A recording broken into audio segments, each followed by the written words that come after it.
మీ business ను develop చేసుకోవాలి అనుకుంటున్నారా? మీ పరపతిని పెంచుకోవాలి అనుకుంటున్నారా? అయితే ఓకే టీవీ ద్వారా ఎల్ బ్యాండ్, ఆస్ట్రన్ band ad, scrolling ad, ad with voice overs, logo bug, video ads ద్వారా మీ యాడ్స్ ను పబ్లిష్ చేసుకోండి.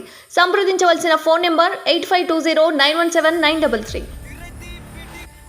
నమస్తే, వెల్కమ్ టు ఓకే టీవీ. నేను కావ్య. సో మనం చూస్తున్నాం కేసీఆర్ అయితే సంచలన వ్యాఖ్యలు చేశారు. ఇప్పుడు వచ్చే పార్లమెంట్ ఎలక్షన్స్ కి సంబంధించి కౌంటర్ల మీద కౌంటర్లు, ఈ పార్టీ వాళ్ళు ఆ పార్టీకి, ఆ పార్టీ వాళ్ళు ఈ పార్టీ వాళ్ళు ఈ పార్టీకి కౌంటర్లు ఇచ్చుకుంటున్నారు. సో రాజకీయం అంటే ఇవన్నీ కామనే కాబట్టి ఒకసారి కేసీఆర్ ఏమన్నాడో ఒకసారి చూద్దాం మనం. సంచలన విషయాలు బయట పెట్టిన కేసీఆర్, రేవంత్ సర్కారు మనుగడ కష్టమన్న కేసీఆర్, బీజేపీ కుప్పకూల్చుతుందన్న వ్యాఖ్యలు, 100కు పైగా సీట్లున్నప్పుడే మమ్మల్ని కూల్చే కుట్ర, ఇప్పుడు ఎందుకు బీజేపీ అడుగుతుందన్న కేసీఆర్. సో మనం చూస్తున్నాం గతంలో బీఆర్ఎస్ కి సంబంధించి 100 సీట్లు ఉండే, అప్పుడే మమ్మల్ని భయభ్రాంతులకు గురి చేశారు. ఇప్పుడు రేవంత్ సర్కార్ ఎంత అన్నట్టు మాట్లాడుతున్నాడు. రేవంత్ సర్కార్ మనుగడ కష్టమన్న కేసీఆర్ ఎందుకు అంటే అటు బీజేపీకి సంబంధించి చాలా కష్టపెట్టిరంట. గతంలో వీళ్ళకి బీఆర్ఎస్ పార్టీకి సంబంధించి 100కు పైగా సీట్లు ఉన్నప్పుడు బీజేపీ వాళ్ళకి 30 తిప్పలు పెట్టిన అంటే ఇప్పుడు కాంగ్రెస్ పార్టీకి అంతకన్నా తక్కువ సీట్లు ఉన్నాయి, వాళ్ళ మనుగడ లేకుండా పోతుంది అనేసి అంటున్నారు. అసలు ఏమన్నాడో కరెక్ట్ క్లారిటీగా చూసుకుందాం. రేవంత్ సర్కార్ కు ముందుంది ముసళ్ళ పండుగ అన్న సంకేతాలు ఇచ్చారు కేసీఆర్. బీఆర్ఎస్ పార్టీ నుంచి కాంగ్రెస్ లోకి వెళ్లిన వారు బాధపడుతున్నారు. ఓ కీలక సీనియర్ నేత నన్ను సంప్రదించారు. 104 మంది బీఆర్ఎస్ ఎమ్మెల్యేలు ఉన్నప్పుడే బీజేపీ వాళ్ళు ప్రభుత్వానికి కూల్చడానికి కుట్రలు చేశారు. 64 మంది ఎమ్మెల్యేలు ఉన్న కాంగ్రెస్ ను బీజేపీ వాళ్ళు బ్రతికిస్తారా అని ప్రశ్నించారు. రేవంత్ రెడ్డి నేతృత్వంలోని కాంగ్రెస్ కు అధికారం వచ్చింది కదా అని బీఆర్ఎస్ ని విడి కాంగ్రెస్ లోకి వెళ్తే అక్కడ అంతా బీజేపీ కథ నడుస్తుందని నాతో ఆ నాయకుడు వాపోయాడు అని కేసీఆర్ చెప్పారు. ఇప్పటికిప్పుడు 20 మంది ఎమ్మెల్యేలను తీసుకుని రావాలా సార్ అని నన్ను సంప్రదించాడు, కానీ ఇప్పుడే వద్దని నేనే వారించాలని కేసీఆర్ చెప్పినట్ట. సో ఇప్పుడు బీజేపీది అధికారంలో సెంట్రల్ లో బీజేపీ ఉంది కాబట్టి బీజేపీకి సంబంధించి వీళ్ళని కూడా 30 తిప్పలు పెట్టిండట. సో రేవంత్ రెడ్డికి ముందుంది ముసళ్ళ పండుగ అంటున్నాడు. సో ఎందుకంటే రేవంత్ రెడ్డి సర్కార్ వచ్చిన తర్వాత ఈ బీఆర్ఎస్ కి సంబంధించిన ఎమ్మెల్యేలు ఎవరైతే ఉన్నారో వాళ్ళు కాంగ్రెస్ పార్టీకి పోయిన తర్వాత కూడా వాళ్ళు బాధపడుతున్నారంట. ఎందుకు బాధపడుతున్నారు అంటే మరి బీజేపీ వల్ల స్ట్రెస్ ఏమైనా పడుతుందా, అక్కడ ఏమైతుంది ఏంది అని చెప్పేసి సో కేసీఆర్ అయితే మాట్లాడడం జరిగింది. మరి ఏం జరిగింది ఏంది అని చెప్పేసి అయితే క్రెడిట్ గా తెలియదు. ఇప్పుడున్న పరిస్థితులను సమీక్షిస్తే ఇప్పటి వరకు 8 లోక్సభ సీట్లలో గెలుస్తాం, మరో 3 విజయావకాశాలు ఉన్నాయి.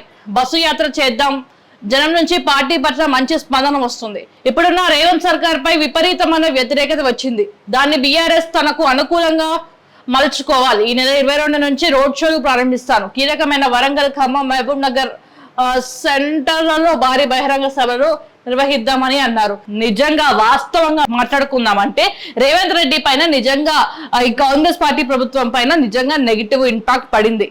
ఎందుకు పడలేదు అనుకుంటే 6 గ్యారెంటీలు ఏడిపోయినాయి. ఎవరికి వచ్చినాయి 6 గ్యారెంటీలు? కరెంటు బిల్లులు ఎంతమందికి 0 బిల్లులు వస్తున్నాయి? 200 యూనిట్లు కి సంబంధించి 0 బిల్లులు ఎంతమందికి వస్తున్నాయి? అలా కొట్టుకుంటున్నారు. ప్రజాభవన్ అయితే ఇప్పుడు పెట్టట్లేదు. ప్రజాభవన్ కి సంబంధించి ఎలక్షన్ కోడ్ వచ్చిన తర్వాత మొత్తం బంద్ చేశారు.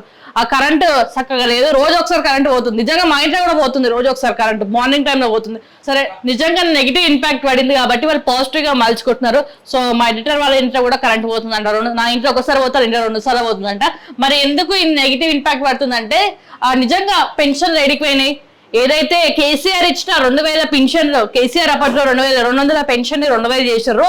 ఇప్పుడు కాంగ్రెస్ ప్రభుత్వం 4000 ఇస్తా అంటే మేము ఓట్లు వేసినాం, ఆ 2000 కూడా దిక్కు లేకుండా పోతుందని ముసలోళ్ళు మాట్లాడుకుంటున్నారు. నిజంగా ఇప్పుడు నెలకు కూడా పెన్షన్ కరెక్ట్ టైంకి రావట్లేదు.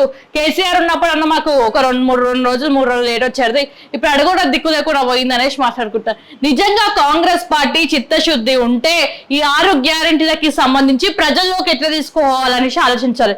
నిజంగా ఇప్పుడు మైనస్ అయ్యి ఇటు బీఆర్ఎస్ కి కానీ అటు బీజేపీకి నిజంగా సీట్లు వచ్చే ఛాన్స్ ఉంది. ఎందుకంటే మోడీ చేసినవి కావచ్చు, మోడీ తీసుకొచ్చిన రామ్ మందిర్ అంటే బీజేపీకి నేను పాజిటివ్ మాట్లాడుతుంది, మోడీ తీసుకొచ్చిన రామ్ మందిర్ కావచ్చు, మీరు చేసిన నెగిటివ్ పనులు, మీరు చేసే తప్పు పనులు అక్కడ బీజేపీకి ప్లస్ అవుతాయి, ఇక్కడ బీఆర్ఎస్ కి ప్లస్ అయితే.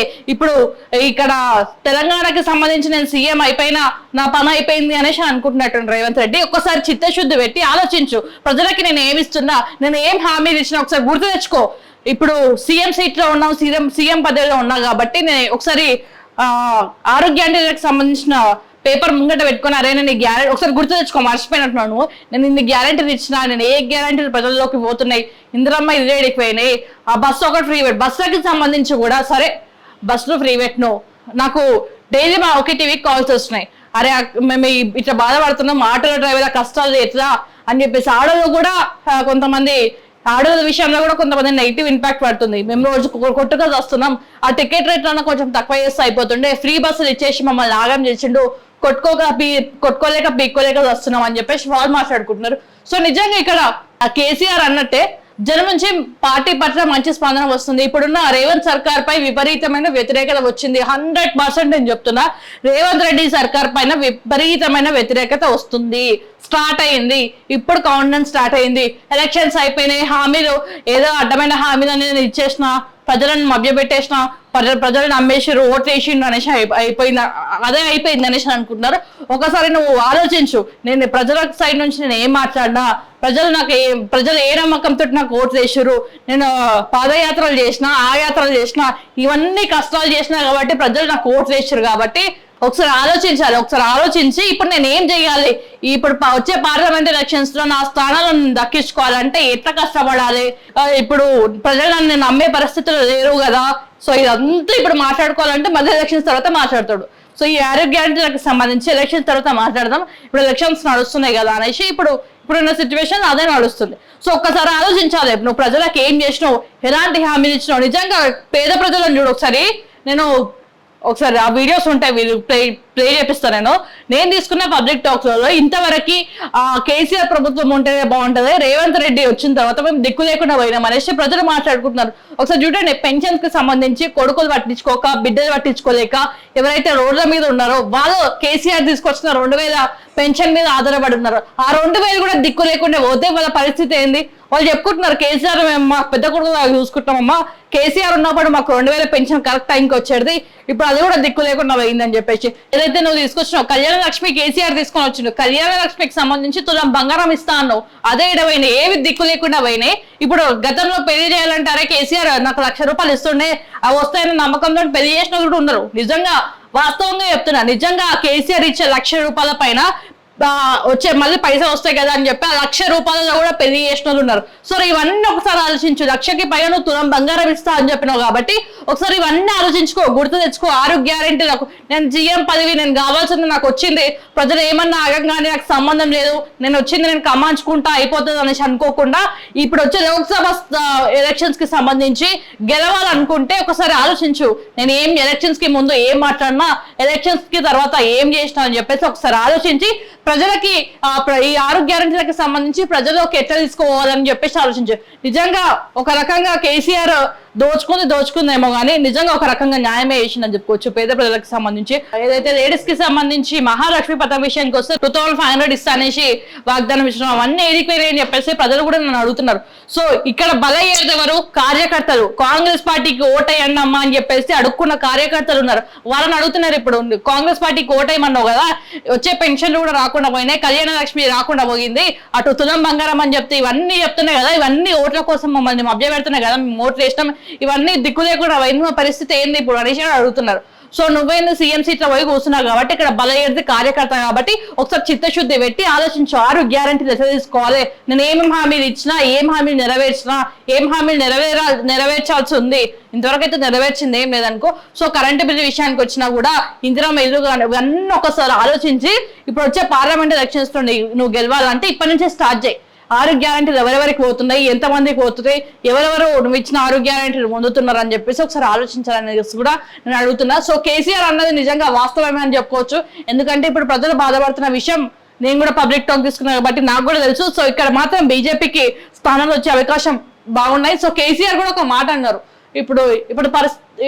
ఇప్పుడున్న పరిస్థితులను సమీక్షిస్తే ఇప్పటి వరకు 8 లోక్సభ సీట్లు గెలుస్తాం, మరో 3 విజయ అవకాశాలు ఉన్నాయి. సో దీనికి సంబంధించి కూడా వాళ్ళ 8 సీట్లు గెలుస్తాను. నువ్వు తీసుకొచ్చిన మైనస్ పాయింట్స్ ఏమైనా ఉన్నాయి, ఏవైతే ఉన్నాయో నువ్వు ఇప్పుడు చేస్తున్న మైనస్ ఏదైతే ఉందో అది వాళ్ళు ప్లస్ చేసుకొని 8, దానికి ఇంకెక్కువ 3 స్థానాలు విజయ అవకాశాలు ఉన్నాయి కాబట్టి సో 10 నుంచి 12 స్థానాలు వచ్చే అవకాశాలు ఉన్నాయని వాళ్ళు వ్యక్తం చేస్తున్నారు. కాబట్టి ఒకసారి ఆలోచించాలి నువ్వు. ఎలక్షన్ ఒకసారి కేసీఆర్ కి సంబంధించి లోక్సభ ఎలక్షన్ ప్లాన్ చూద్దాం. ఒక్క లోక్సభ నియోజకవర్గ పరిధిలోని 2-3 అసెంబ్లీ ఏరియాలలో 3 రోడ్ షోలు నిర్వహించబోతున్నాం. రోజుకు 2-3 రోడ్ షోలు ఉంటాయి. సాయంత్రం వేళల్లో రోడ్ షోలు పెట్టబోతున్నాం. అలాగే కార్నర్ మీటింగ్ ను నిర్వహిస్తాం. ఉదయం పూట రైతుల వద్దకు వెళ్ళనున్నట్లు కేసీఆర్ సూచించారు. బీఆర్ఎస్ తో ప్రతి నాయకుడు ఎన్నికల ప్రచారంలో రైతు సమస్యలపై స్పందించాలి. పోస్ట్ కార్డ్ ఉద్యమం చేయాలి. ఒక్కో పార్లమెంట్ పరిధిలోనే 1,00,000 కార్డులను పోస్ట్ కావాలి. రైతుల కళ్ళల దగ్గరికి వెళ్లి అసెంబ్లీ ఎన్నికల్లో ఇచ్చిన 500 బోనస్ పై ప్రశ్నించాలి. రేవంత్ ఇచ్చిన హామీలపై గుర్తు చేయాలి అని పిలుపునిచ్చారు. నిజంగా గుర్తు చేస్తారు. మరి నువ్వేం చేయలేవు, ఏం వీకలేవు కాబట్టి ఇప్పుడు కేసీఆర్ గుర్తు చేసి అక్కడ నువ్వు వేసిన మైనస్ లేవు ఉన్నాయో దాన్ని ప్లస్ చేసుకొని ఇప్పుడు వచ్చే పార్లమెంట్ ఎలక్షన్స్ లో ఆయన 8 నుంచి 12-13 స్థానాలు ఆయనకు వస్తాయనేసి ఆయన వ్యక్తం చేస్తున్నారు. కాబట్టి నువ్వు చేసే ఇప్పుడు ఈ పనులకి నువ్వు ఇచ్చిన హామీ నెరవేర్చలేకపోతున్నావు కాబట్టి వాళ్ళు గెలిచే ఛాన్స్ ఉంటది. కాబట్టి ఇప్పుడు వచ్చే పార్లమెంట్ ఎలక్షన్స్ లో కాంగ్రెస్ పార్టీ స్థానాలు కోల్పోయే అవకాశాలు ఉన్నాయి. అటు బీజేపీకి వచ్చే అవకాశాలు ఉన్నాయి. సో అంత కొంత టీఆర్ఎస్ కి కూడా వచ్చే స్థానాలు ఉన్నాయి. ఎందుకంటే కేసీఆర్ కి సంబంధించి నువ్వు చేసిన పనులు కావచ్చు, కేసీఆర్ తీసుకొచ్చిన కొన్ని అభివృద్ధి, కేసీఆర్ తీసుకున్న పథకాలు నిజంగా వాస్తవానికి బాగున్నాయని చెప్పుకోవచ్చు. ఎందుకంటే కళ్యాణ లక్ష్మి కావచ్చు, షాదీ ముబారక్ కావచ్చు, రైతు బంధు, రైతు బీమా, రుణమాఫీ, దళిత బంధు, ఇవన్నీ చాలా మందికి నచ్చినాయి. మీరు కేసీఆర్ తీసుకొచ్చిన పథకాలు నచ్చినాయి. కాకపోతే ఎమ్మెల్యేలు దోచుకున్నారు కాబట్టి మధ్యవర్తగా ఎవరైతే ఉన్నారో ఎమ్మెల్యేలు వాళ్ళ కార్యకర్తలకు వాళ్ళ ఎన్నుకున్న వాళ్ళకి ఇచ్చారు కాబట్టి అక్కడ మైనస్ అయింది. కాబట్టి కేసీఆర్ తీసుకొచ్చిన పథకాలు గతంలో కేసీఆర్ ఇచ్చిన పథకాలు ప్లస్ అయ్యి ఇప్పుడు ఓట్లు పడే ఛాన్స్ కూడా ఉంది. కాబట్టి సో రేవంత్ రెడ్డి ఇకనైనా చిత్తశుద్ధిగా ఆలోచించి కాంగ్రెస్ పార్టీకి సంబంధించి 6 గ్యారెంటీలకు సంబంధించి ఒకసారి ఆలోచించి ముందుకు వెళ్ళాలని చెప్పేసి నేను అనుకుంటున్నాను.